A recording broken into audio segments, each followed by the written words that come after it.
jobs that you had, you'd say he was one of the better guys to work for down there? Oh, he was good to work for.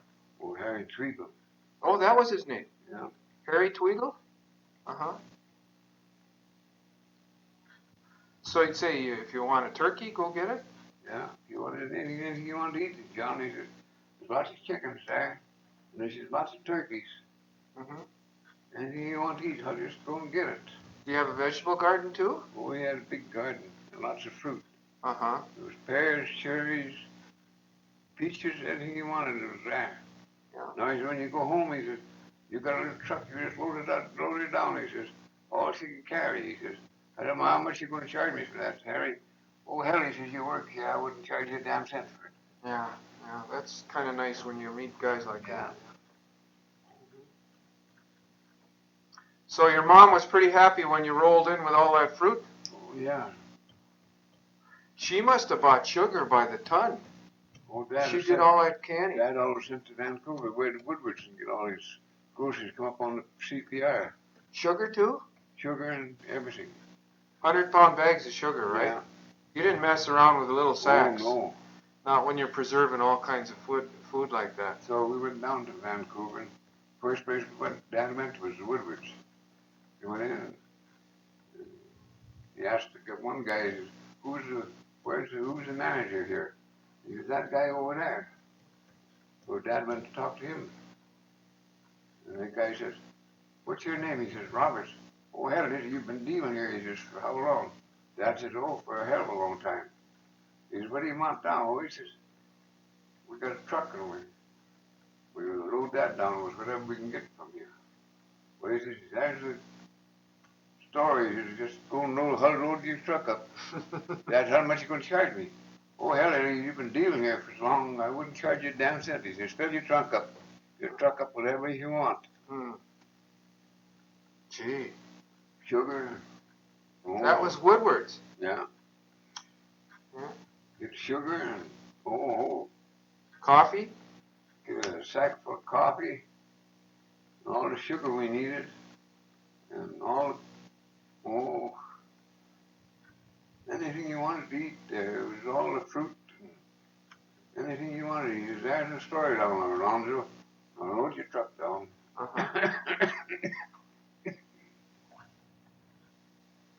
Well, how many brothers and sisters were there in your family? Well, I had one brother, Hiram. He was deaf. He had no nose. He was born that way. With no nose, and he was deaf. But he was smart, huh? Oh, yeah, he got one of them things that carry a little battery in there, you know, plug in the ear. Yeah. And it was just like talking to you, and only he could hear you.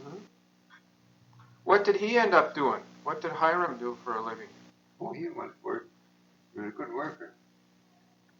Sometimes he'd go out and work on logging camps.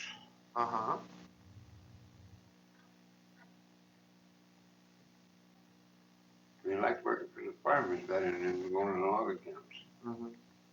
He liked the farms. Yeah. He had a little horse he called Bob. Bob didn't do what he wanted to do. He'd beat the hell out of him. Oh. Did you guys ever have races? Oh, yeah.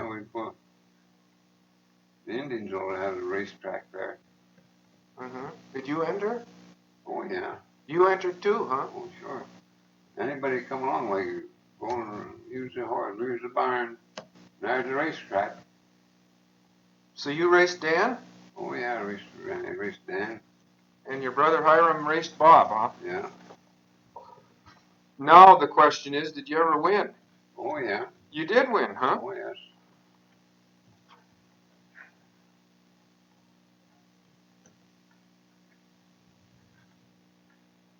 What would the prize be? You happen to recall what a prize would be for a race? Or was it just for the glory? No, you got a prize. You would get a prize. Oh, yeah. Did you have to enter, like put $1 in to be in the race? No, they had a book there, you just sign your name, and that was it. know, it had a saddle barn you could put your horse in. Mm-hmm. And lots of grain there and hay And water. and water. They didn't charge you for anything. But they did give you a prize. Oh yeah, they give a prize. Would it be a belt buckle? Oh no.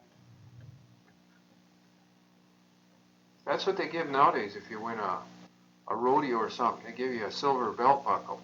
Oh yeah. Yeah. That's how I got my little horse. I beat one guy. He had a nice horse. But my little horse beat him, and I got a good saddle out of it. You won the saddle. Yeah. When I'm Cattle Bay Reds, Oh yeah. real good saddle. Yeah. I still got it. So you could go out right now if you wanted to and ride. Oh yeah. Oh yeah, I got my little horse down there.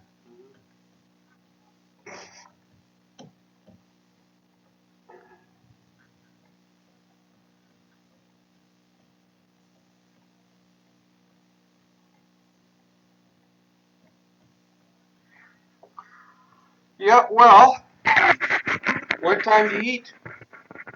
Pretty soon? Supper, we have supper around about 5 o'clock. I don't know what time it is now. John, did you ever get lost? Yeah. You did. Tell me about that, if you can I remember. was lost one time. And my dad says, now, when you get lost, Johnny, he says, you watch a tree. And then you go where the moss on one side, he says, that's the north side. Mm-hmm. And not on the other side, that's The south the side. south side. Yeah. He said, you watch the trees when you're out hunting. You never get lost if you do as I tell you. Right? He said, I never get lost. Yeah? I had a little horse, so all I had to do is put the saddle on him. If I got a deer, I'd put that on him, just give him a tap on the butt and he'd wait home. Mm-hmm. Go to the barn and he'd whinny a little bit, so Dad would go take the deer off him. Mm-hmm. Then he'd give him a little bit of oats, that's what he wanted. Mm-hmm. Smart animals. Animals are smart. Yeah, and I had a little dog, Major, I call him. He was a thoroughbred collie. Collie dog, yeah, yeah. He was a smart little bugger. Every time he'd see my dad reach out for the milk bucket, down he'd go and get the cow and bring it in. Yeah? The milk cow. He'd bring the cow in. Yeah, put it in the corral. Yeah? I don't know how the hell he knew which cow to bring. He did everything but close the gate, huh? Yeah. He'd have done that too if he'd had hands, I suppose. Oh, I suppose he would. Yeah. My dad never liked dogs till he seen Major.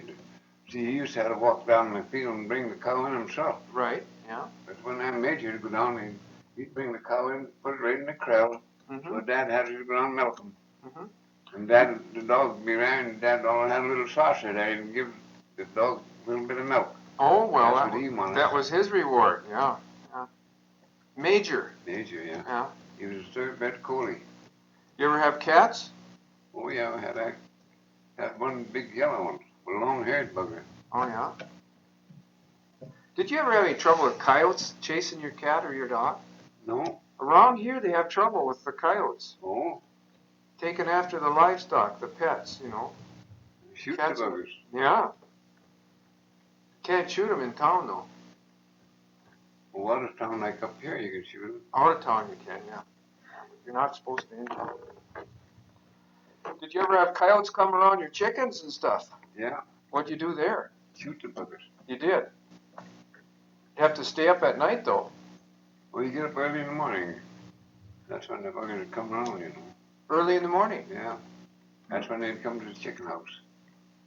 You sat pretty close to the chicken house, and then you get them every time. Huh. It was 22.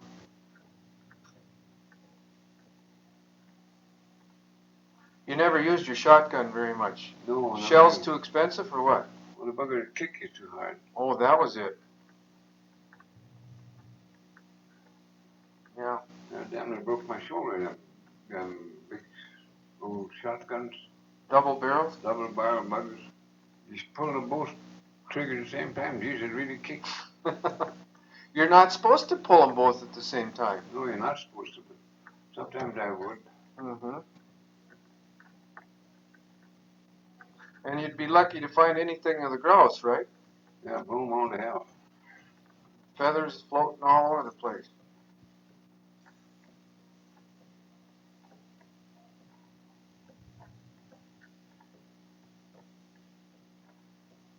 last Sunday I went out this way, went up on the hill there. I got a nice little buck. Last Sunday. You're out of season. Just so they had a spike. Yeah. You're out of season, you know. Oh yeah, they ought to see it. Hell, I went and got one anyway. What'd you use? 30-30. 30-30, huh? I got two. I got 30-30 and I got my 22. I carry them all, both of them in my car when I go hunting. I take my little truck and I go out. Whatever I get, I just throw it in my little truck and bring it home. Mm-hmm. What do you like better, a little truck or a horse? I like the little truck better. Little truck better. You don't have to feed it. No. Yeah. Well, you gotta put gas in it once in a while. Yeah. Buy the bar, you know, a big barrel. Mm-hmm. Cheaper that way. Is it? 45 gallons at a time? Yeah. Yeah. That was somewhere around $14 for a barrel. Of gas. Yeah. Well, it's cheaper to buy it that way than it is to go to the stations. Yeah. Yeah. Buy it in the bulk. I guess you learned that from your dad. He always bought stuff in the bulk Yeah. too, huh? He bought 100 pounds or whatever. Where was your mom born? Was Lytton. she Lytton? Oh. That's where all our folks were, you know, Lytton. Mm-hmm.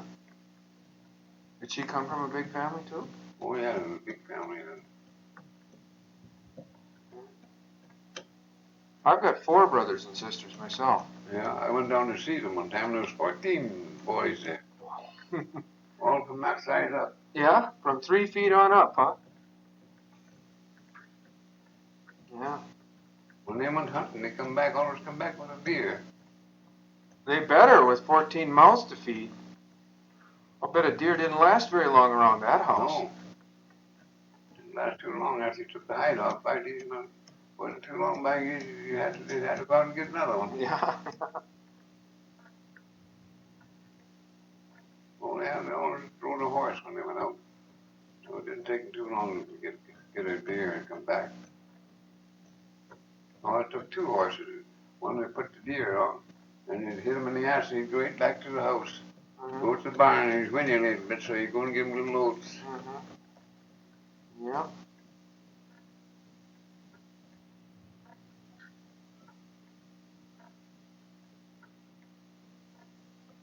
Well, it's about time they gave you some oats now.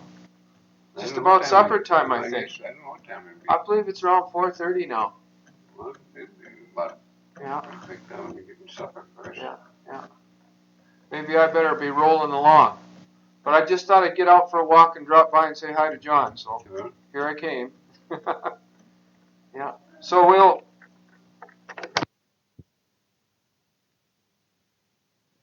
So we're on the air. Right. February 4th at Win Billings' place down here on Smilkameen Avenue. And I spent a little time locating it. I went zipping by here. I know the guy that's building that house down the way here a bit. Who is it? Stefanovich. Oh, You know, building that old house. Or I mean, new one. the fire. Yeah. I see. So, so we located, and then when I came in here, I was impressed by Wynn's wall hangings here. His artwork, pastels. Yes. He's been telling me a little bit about it. And, when did you start your pastels? When did you say?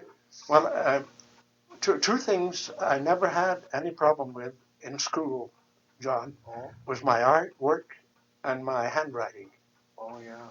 And I always got top marks in art and handwriting. Penmanship. And yeah, I never, it just came naturally Where to did you me. go to school? In Blakeburn. Blakeburn. You were one of the coal miners up there. Well, The family, coal mining family. I went up to Blakeburn with my mom and dad 60 years ago in 1924. And there's a place called Lewis Camp. It's where we went to live. And there were 16 houses in this. Is that in area. the town proper, or is it off a little No, bit away it's a from the town? mile before you get to. You've been up to Blakeburn, Yeah, John? there's a sign up there that says population 3 or something. Right there, where that sign is, Yeah, John. yeah. There used to be the barns for the horses and the yeah, mules. yeah, You see, yeah. right there, Yeah. and then just over down the road a bit was where the general store was, Oh yeah. Okay. and everybody and the post office. You see, Uh-huh. and everybody, of course, congregated there at 11 o'clock To get the mail. to get the mail. You Yeah, see, yeah. yeah, and Was it delivered There every were- day of the week or just certain days? no, there was mail. It was every day, but you had to call for it, John. Oh, just It like was- we do. Yeah, it was handed out at the wicket, but there was no boxes. No Just lock boxes. No. Yeah. Do you know Mary Hancock, by the way, in town? No, I don't. You don't know her. How old would she be? Mary would be about. I think Mary's older than I am. Well, how old are you? Me? You haven't popped that yet. You haven't told me. I've done it before. 74, and you Yeah. look like you're 54. You're just saying that because you hate me. No, I really think you do. Yeah, you haven't got many wrinkles. But anyway, Mary, she was the Postmistress. mistress, Yeah. assistant postmistress, Yeah. you see. And the postmistress was a Scottish woman by the name of Mary Mackay. And she was really Scotch, very, very broad Scotch, you see. Oh, yeah. You had to And- listen careful to hear what she was saying. That's right. And when the store opened up, she was, as a matter of fact, working in a store in Colmont for a fellow by the name of Isaac McTavish. And you know, as you're going into Colmont, on your left-hand side, there's an old two-story building. The old there, Emporium. the old Emporium. Yeah. That used to be McTavish's store, Oh, you yeah. see. And this woman, Miss Mackay, was a name, real Scottish name, you see. Yeah. And of course, Isaac McTavish He was a real Scotch, yeah. And used to get quite a kick out of him. He was quite portly, you see. Uh-huh. And all he could do is just squeeze in behind the steering wheel, you know. Oh, yeah. And he used to go like the wind, you know. He drove. Oh boy, he could drive, you know. But of course, in the old days, there wasn't that much traffic on the road, you see. But anyway, she was working in the store helping Isaac McTavish, you see. And then when the general store opened at Blakeburn, they asked her if she would care to go up and manage it, you see. Well, after the store opened up, several of the boys would go in and ask her the prices of different things, you see. Oh, yeah. And they'd look at, what's the price of those coveralls over there? So she'd say, oh, that's too much. The boys would tell her, that's too much. You should sell them a couple of dollars cheaper. She said, there's no profit in that. Yeah, need profit. No profit in that. Yeah, that expression kept coming up, huh? That's right. Yeah. And the boys just did it, you know, just to hear her that say it. expression, Well, to this day, Yeah. if you were talking to anybody that had lived in Blakeburn, John, And mentioned that. and you mentioned Miss May Prophet, she got this name, Miss May Miss Nay profit. Miss May Prophet, yeah. And they know it right away who you're Yeah. talking about. Did she ever get hitched? No, She she never.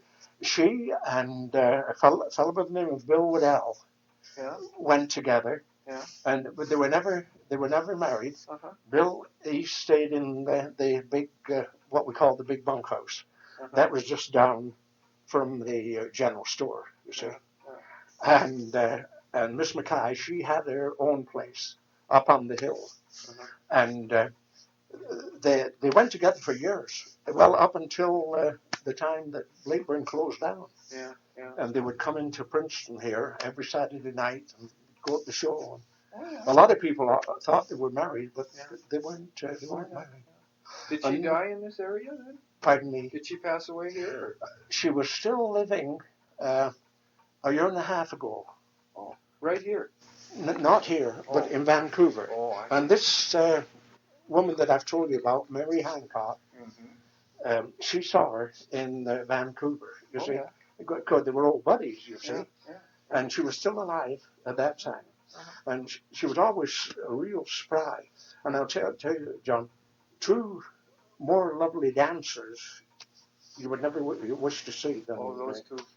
Miss Mackay and Bill Waddell, the Scottish dancers, you know. Oh, the schottisches and Boy, stuff like I'll that. tell you, and they were both so light on their feet, and at that time, they appeared to me, you know, to be A perfect couple. Huh? the perfect couple, Yeah. and getting pretty well up in years, you know. Oh, yeah. And I was asking Mary when she told me she'd seen her at the coast.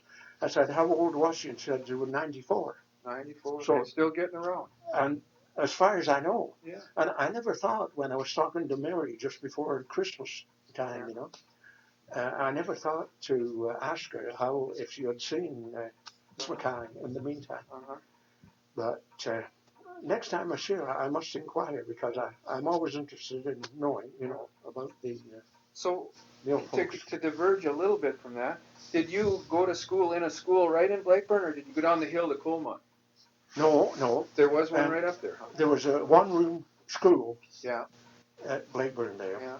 and there was grades from 1 up to grade 8. And then you went to Colmont? No, well, And to Princeton. I passed for high school, you see, got up to grade 8, and as a matter of fact, I was the first one in Blackburn to pass for high You school. made it. And the teacher was so proud, you Yeah, see. yeah. But anyway, at that time, when I passed for high school, the high school was in Colmont, Uh-huh. you see, and we didn't have any transportation. It would have meant that I had to hike. Or you down. could have ridden one of the buckets down the cable. Yeah, You right. could have come down off the mountain in one of the buckets. That's right. Yeah. Flying Cold high. trip. Cold trip. But, Right. yeah. But and then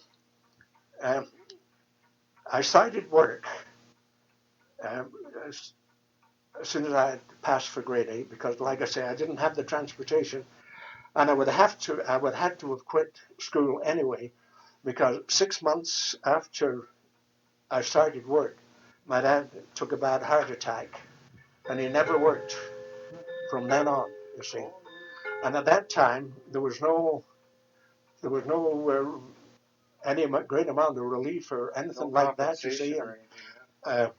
I remember I grew up overnight. It was up to me, you know, to look after the You were the house. only- And, You were the only child.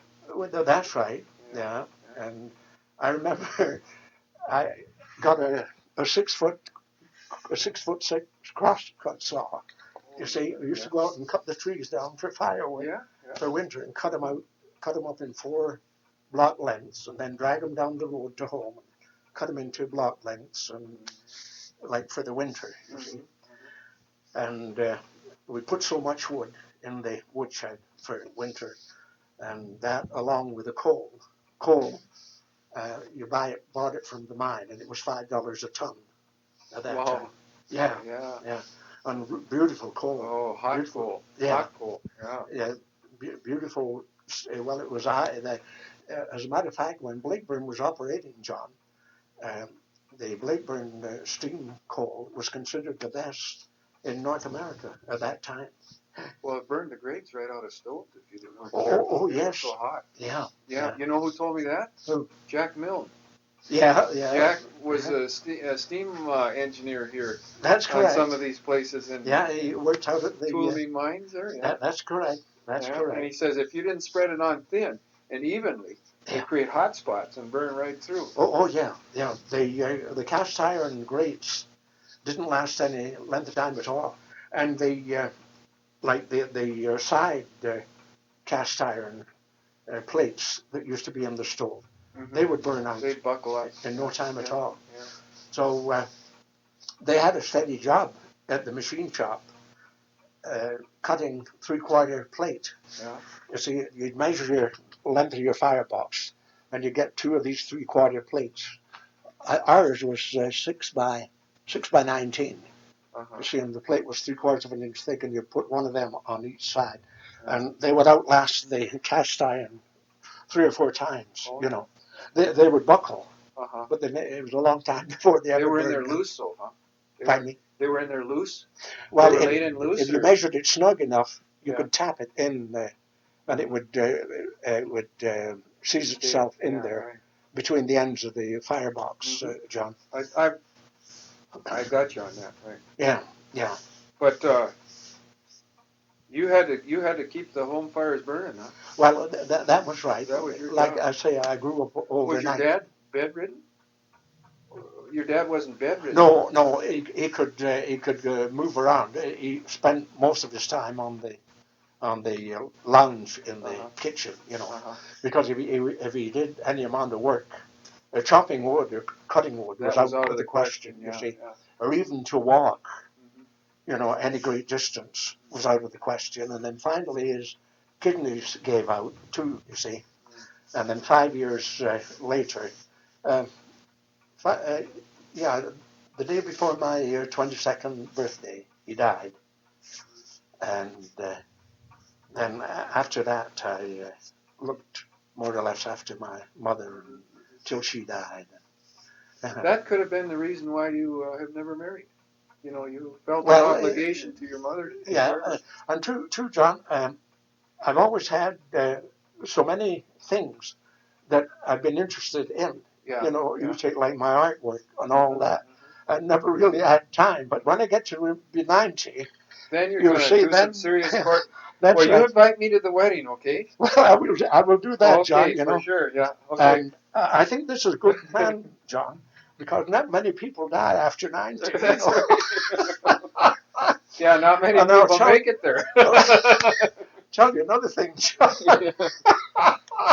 It's surprising how many people die in bed, you know. Yes. And this is the reason I don't like to go to bed too often. Yeah, you see. right. That's true, yeah. It's surprising, you betcha. But, John, so many people come back to visit, you know, and they always call in to see me. They come every summer.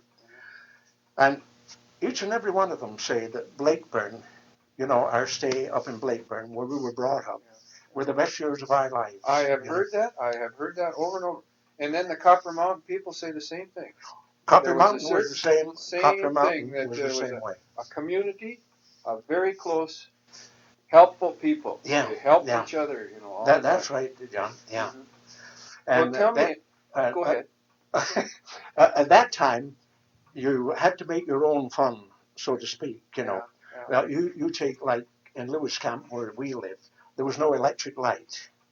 You see, we used gasoline lamps, and there was no inside plumbing.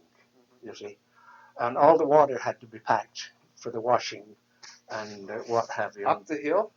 Well, no. Did you have a creek coming by? There was a stream coming out of the hill, so I dug a trail level from the house in the hillside, and it was a level walk, just about from here. You hit it level. In other words, you angled it off the mountain so that you didn't have to go up or downhill. That's right. You're level. Did you wheel the water or carry it in pails? In pails. Yeah. 2 at a time? 2 at a time. Yeah. You know what you're carrying? I'll bet you in weight. If those were 10-quart pails? Yeah. Or 12-quart pails? Yeah, the buckets this size. You had 24 pounds of water in each pail. Yeah. A real fitness program, John. Yeah. Well, another interesting thing, John, I should tell you. Do you know Clyde Gilmore? Clyde Gilmore. On that beautiful music programs. Every Sunday afternoon. Yeah. Gilmore's albums. Yeah.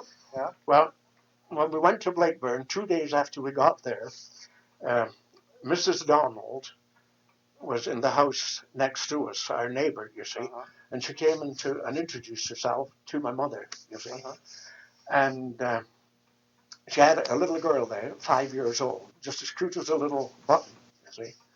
Well, every Tuesday, my mother would bake for the week, and then Friday she would bake for the weekend, you see. So Mrs. Donald had come in to see my mother with Barbara on the Monday. Well, she was going to bake on the Tuesday, you see. So she told Barbara, the little girl, she says, you come back tomorrow morning at 9 o'clock, sweetheart. She said, and I'll have a little pie baked for you. Oh, see. yeah, yeah. Well, they were friends right there. Mm-hmm. And for the longest time, John, Every Tuesday. Barbara had a little knock, would come on the door, you see. Yeah. Mrs. Spilling, are you baking pies today? Yeah. Well, She's big one anyway for her. yeah. Well, several years later, she was 5 then, and it would be about, around 19 years later. We had gone down to the coast on holidays, you see, and my mother wanted to go into the bookstore in Hudson Bay store. Hudson Bay store. Yeah. They had the tables there and chairs that you could sit down, you see, and read. Look at things, yeah. Yeah. So I let my mother off there, and then I had other business to attend to, and I went and attended to my business, and then I came back in the afternoon to meet my mother there, you see. Yeah. And she said, you'll never guess who I've met today, you see. Uh-huh. And so I had no idea who it was. And then she said, you see that girl behind the counter there, the sales clerk? Yeah. Well, she said, that's Barbara Donald that used to live next door to us, you see. So naturally, the way Barbara found out about my mother, she was making out the sales slips on the books. That was in the days when they still did that. Yeah. They don't do that anymore. Not anymore. Yeah, no. You forget that. No, it all goes on the computer. And this was the way that Barbara found out, you see. Yeah. So when she was writing out the sales slip, she asked my mother her name, and she said, Mrs. Filling. And Barbara said to my mother, she said, you wouldn't be Mrs. Filling that used to live at Blakeburn? And she said, yes. Well, she said, I'm Barbara. And and that was good for 2 hours visiting. Well, it was just like old home week, you see.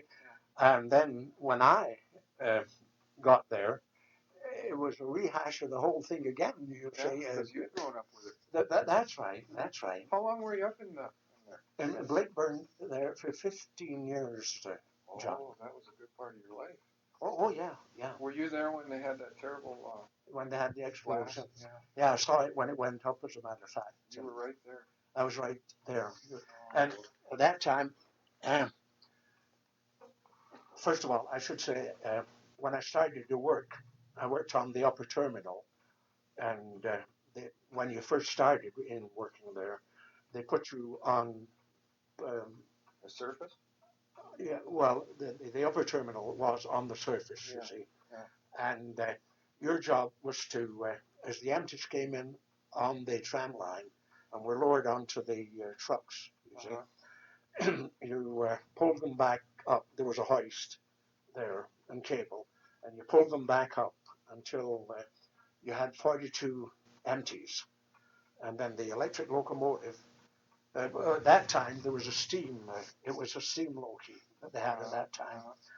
And when you got 42 empties, the steam locomotive would hook onto them and take them on up to number 4 or the Wilson Tunnel, whatever the case might be. And then the policy, excuse me, the policy that we had on the tram line there, everybody worked 2 hours on each job, you see. And there was like the heavy side on the lift and the light side on the lift. Then there was the, when I speak of the lift, this is an arrangement. It was worked by compressed air. And there was arms, you would pull one rope and it would spread the arms out, you see, under the lips of the buckets. The coal cars were, the buckets were apart. They were loose on the trucks, you see. And they were raised up into what they call the bales, you see, and you'd lower the bucket into these bales and then take them round into, there was what we call two kickers. And they were worked by compressed air, you see, and you always had 2 loads ahead. to be kicked out onto the line. And then there was the job in the break room, and then there was the job of Chet Wayman that weighed the coal as it came out of the mine. So we all worked 2 hours On each job. so we were familiar with all the work there. And if anybody was sick, Yeah. You What? could substitute. anyone could take over. Yeah. Yeah. Right. Anyone could take over. Like in the military, you train in, many aspects. That is correct. You lost a man for some reason. Well, this How particular much? Yeah. Go ahead. this particular day, the explosion took place on August the 13th, Is 1930, that a Thursday? Wednesday. Wednesday. Yeah. Black Wednesday. Black Wednesday, it's Yeah, referred to. yeah. Yeah, and it was. Yeah. Oh, it was. And it had been thundering and lightning all day. And I remember there was a forest fire on Granite Mountain. When you're looking from where that sign says where the population, you look directly up the valley, and the mountain right up the top of the valley there is Granite Mountain. And this fire had been burning over on the far side of Granite. More towards Deer Mountain. You know where Deer Mountain is up there? Yeah. But the fire was more in the Wells Lake Oh, okay. area, Okay. and it came up over the hill Yeah. and was heading towards Granite. towards Granite, you see. Yeah. And everybody was so relieved when it started to thunder and lightning That and rain, water. you see. Yeah. And it stopped that fire. It did. Yeah, it rained We put really it out. really heavy. Put it out and then dampened all the brush, you see. Uh-huh. And it was a huge fire because you can go in there today Mm-hmm. on the Wells Lake Mm-hmm. side, and going up in there you can see thousands of feet of timber that went. Well, anyway, I was working on what they call the heavy side of the lift, and I was pushing one of these buckets around into the first kicker when the mine went up, you see. And from where I was standing on the lift platform there, I looked at my watch, and it was 7:15 in the evening. And I said to Dave Bryden, he was on the weigh scales, I said, by golly, Dave, something's happened up there. Real serious. And Dave says, yeah, he says, and it's not good either. Well, it just looked like a huge volcano, huge volumes of coal dust and black smoke. Spewed out in the air. Oh, gosh, yeah. And inside of 5 minutes, all hell broke loose. The telephones were all ringing, and wanting this and wanting that. So we shut the tram down right away and went to the Draeger room there and got all the oxygen bottles all together. And then went to the machine shop, and we cleaned out quite an area in the machine shop just in case anybody You needed a place to put anybody came, you see, out of the mine that lived. Yeah. Well, there was 45 in the mine, when only one got out alive, a fellow by the name of Johnny Pacello. And it was Johnny's job. He worked on the top of the knuckle, what we call the knuckle, on the top of the slope. And they would take 42 empties into the mine and then bring 42 loads down, you see. And it was Johnny's job to what they call sprag all the back 6 cars, the 12 wheels on the 6 cars. What's spragging? Well, there were sticks 18 inches long, John, and they were pointed on each end. Yeah. And you would follow the wheel around, Yeah. you see, and these sprags would stick in there, in the wheel, and stop the wheel. Okay. And Sure. it acted as a brake, Yeah. because there was Right. quite a grade. Right, like they used to on the wagons when they came down the hill. That's right. They jammed Rough something lock. in there. Yeah, rough lock. What have you? Yeah. So anyway, for a while they used these sprags, and it got so that they used to wear flat spots On the wheels. on the wheels. You see. Sure. Yeah. So they came forward with a good idea. A fellow by the name of Bill Marshall, he was the master mechanic of Blakebury, and he came forward with the idea of making shoes, what we call shoes. Little brake shoes. Yeah.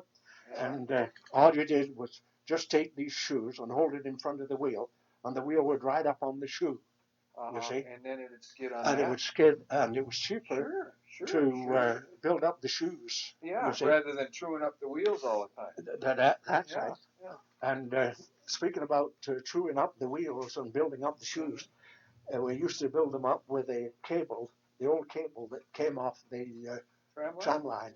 It was 3/16 strands, you see, Mm-hmm. and we cut them 18 inches long and then take the strands singly. And this is what we used to build up the wheels, and did a lot of welding. Well, you see, John, the cable steel was the finest grade plow steel you could get. Yeah, you see, yeah. and it worked perfectly and wore well. You see, but was still not too brittle. You see. Well, you know that people salvaged cable up there for a lot of time, a long Yeah, time. yeah, They yeah. went up and cut sections. Yeah. One day I went up there and there's still sections laying around. There is. That's where the skating rink, that area in there, it's a large flat there. Yeah. That's where the skating rink used to be. Yeah. There. Yeah. Yeah. And so could you weld with those strands then? Oh yeah, yeah. You just put them in your arc welder? In your holder. Yeah. Yeah.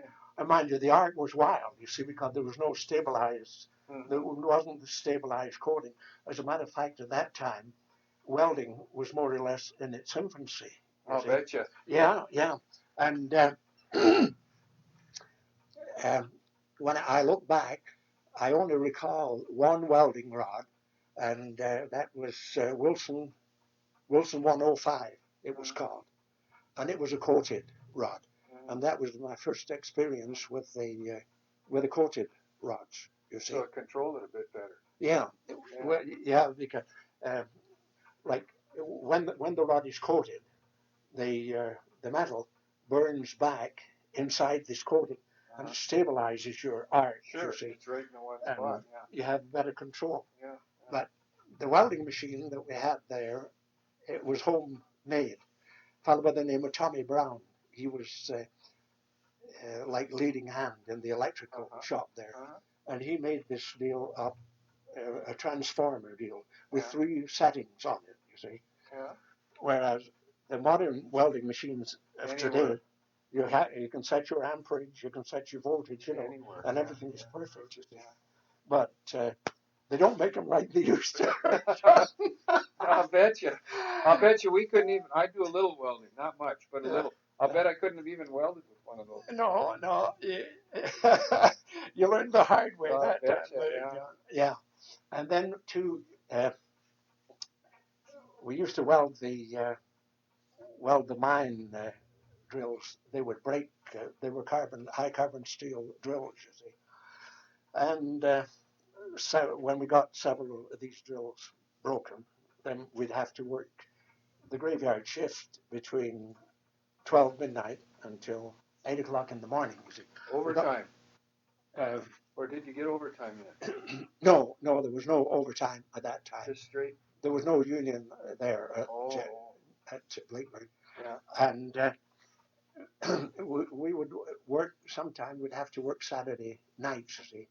Well, the NHL hockey came on Saturday night in Canada. And this is right. Yeah. Foster Hewitt, you see. Yeah. And there was a reason we had to work from midnight to 4, because the minute we started that welding machine, I would play havoc with all the static. All the radios on the hill, you see. So we had to. You weren't very popular. No. They would come pounding on your door right now, huh? Yeah. That's right. Well, getting back, John, to the night of the explosion. Johnny Costello, as I just mentioned, he had put the shoes in the last 6 cars, and he always used to put them midway between the top of the main slope and the outside portal in the lower tunnel, you see. And then these cars would break all the way down to the upper terminal. And he just finished putting the shoes in when the mine blew up, you see. And midway from the top of the main slope, excuse me, to the outside portal, there was water dripping down from the roof, and there was always a huge puddle of water right in the middle of the track there, you see. And when the mine went up, it picked Johnny up. And I think by the cut on his head, it had slammed him against the corner of one of the mine cars. There were steel ends, you see. And it slammed him against the mine car. And he was unconscious. He was telling us after, when we were able to talk to him. And he jumped up and he started running, you see. Towards the opening. And the only thing that saved him was this puddle of water, and he was running back into the mine. By this time, the whole tunnel was full of smoke and coal dust, you see. Mm-hmm.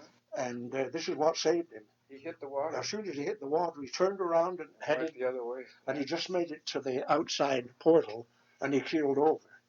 Oh. And when they brought him down, John, you could lay your hand in the skull where his skull was wide open. You know, his hair was wide open. You could lay your hand in there, you see. It was that bad a cut. Oh boy, yeah. So the first aid man was there, and they fixed him up temporarily and wheeled him off right to Princeton here, you see. And then, like I say, we had cleared out a place in the shop there for anyone else who came, but there was never any more came out. And there was a friend of mine, Albert Cole. He was the youngest one in the explosion, and he was a rope rider on the main slope, you see. And it was his job to go up and down the slope with the cars and uncouple the rope off the empties and couple it onto the loads and then bring the loads back up, you see. And Albert was the first one to come out. And this fellow, Jim Norman, that I was telling you about, Jim and I worked on Albert to try and revive him, you see. But all his clothes were practically burned off, John, and the skin was just peeling right off his chest, you see.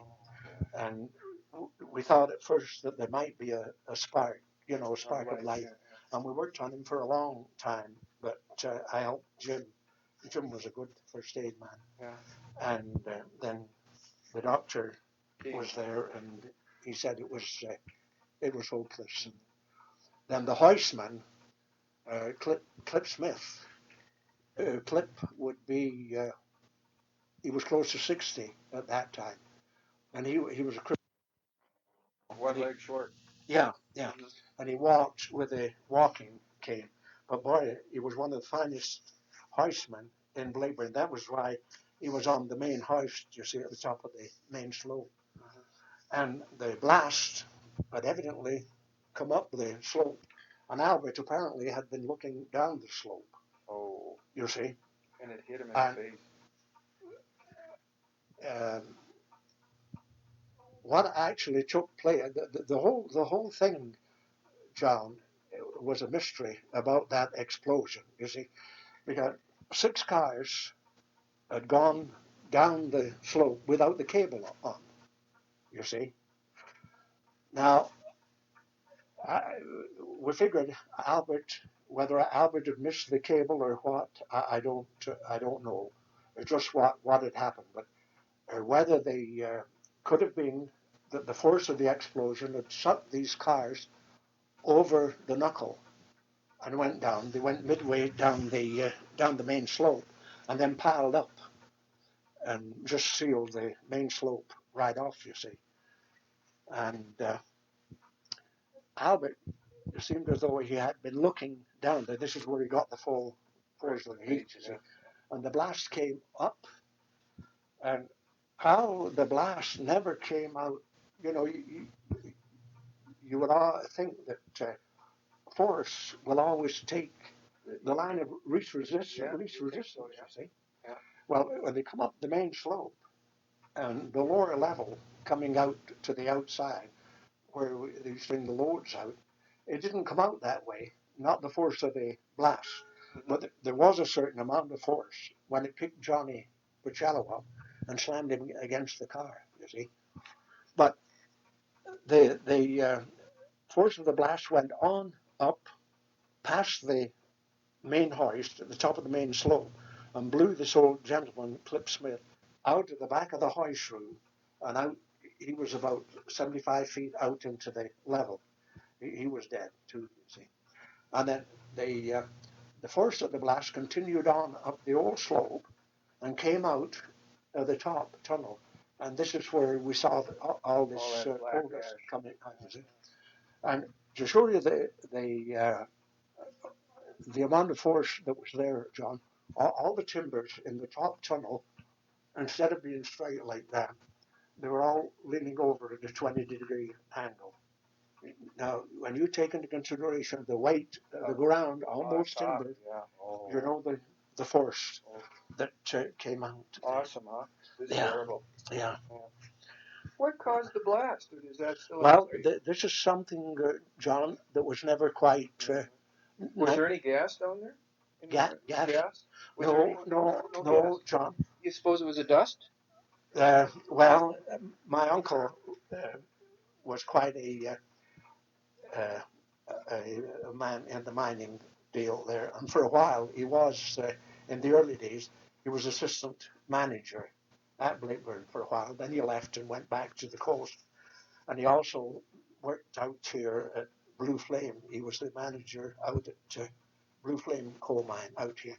So and he was also captain of the Draeger team, mine rescue team, you see. Of course, when the accident happened, they were the first ones that they called from Princeton here. And the mine rescue station was in where the Achievement Center is at the present time, you see. And they came up to Blakeburn, and at the inquest, they called my uncle in to give evidence of what he thought. And he told them what he thought it was, you see. But they didn't accept it. And even in the mine report that was issued, it was undecided just exactly what took place there, John. Now, something I could never quite understand, John. They're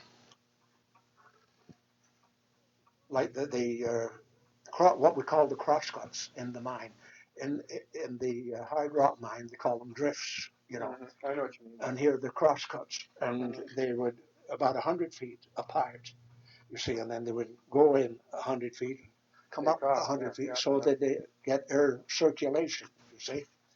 Now, down at 16 left, down the main slope, there was 17 left was 17 right was the last place to go off to the right.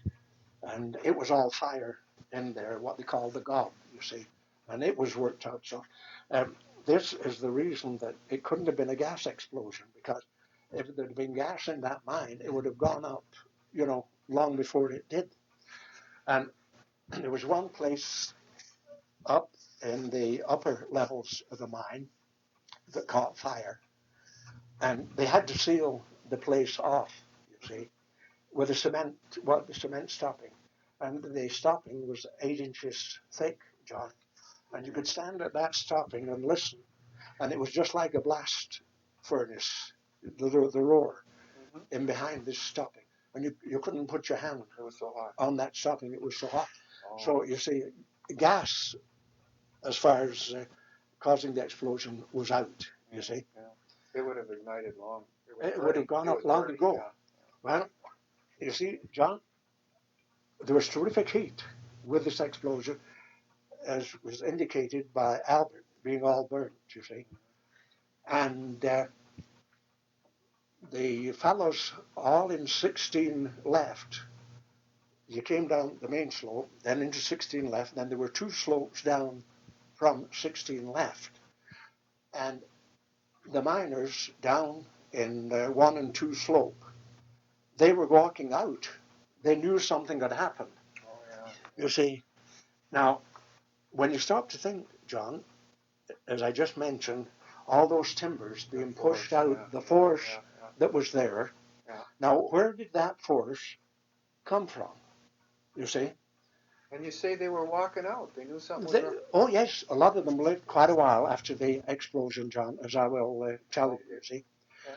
and down in the on the number 2 slope, you see, they had the horses and the mules down there for hauling out of the levels, Mm-hmm. and they always brought the horses and mules out every day. They never left them down there. Well, that was good of them. Yeah, Yeah. they always brought them Not out. like the Welsh mines. They lived down They're there. there, yeah, and they their go whole blind, life. you Yeah, know. right.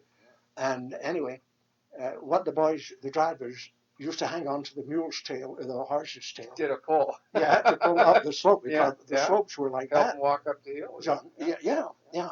And there was a mule and the driver, and another horse and the driver, Mm-hmm. and then a couple of miners, and they were They all were one all behind the walking out. other. They were walking out. You see, they knew something had gone wrong. Yeah. You see, and they were on their way out. Well, up in 16 left, there was 12 of the boys. They lived for quite some time after the blast took place.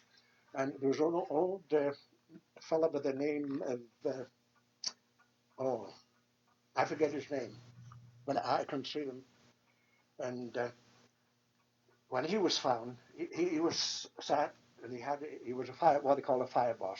And he used to light the shots when they are drilled, you see, to blast. Yeah. And he had his blasting cable around his shoulder, and he was sat with his head in his hand like this. Yeah.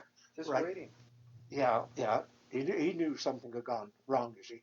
And he wrote on a piece of lighting, 12 up here, and pointed an arrow, you see. And 12 of the boys had gone up into this, it was called an incline there, but it was a dead end, you see. And they had what they call bradish cloth to divert the air in different parts of the mine.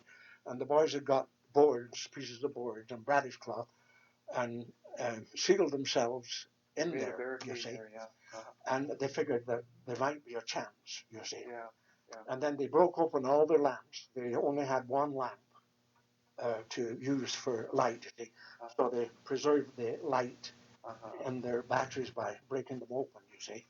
And they were all found just sat down Waiting. like this, yeah. And they all died. They were all Ran in out that, of oxygen. yeah.